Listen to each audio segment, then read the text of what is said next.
Samueli anamwambia Sauli, kutii ni bora kuliko sadaka. Mungu anamkataa Sauli kwa kutokumtii wala kusikiliza maagizo yake, wakati ambapo Sauli anataka kumtolea Mungu sadaka nono.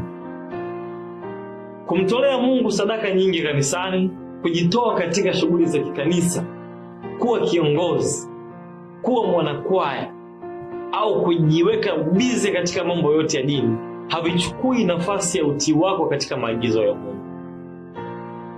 Unapokuwa mzinzi, unapokuwa mwasherati, unapokuwa mchawi, unapokuwa muongo, mtu mwenye jeuri zaidi, unaichafua Injili kuliko kuisaidia katika huduma.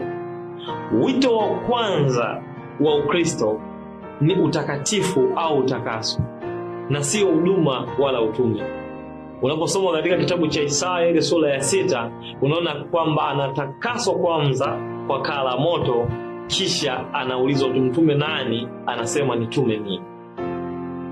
Kazi ya Injili inapochanganywa na mtu mwenye makando kando, inaleta sura mbaya kuliko kitu chochote.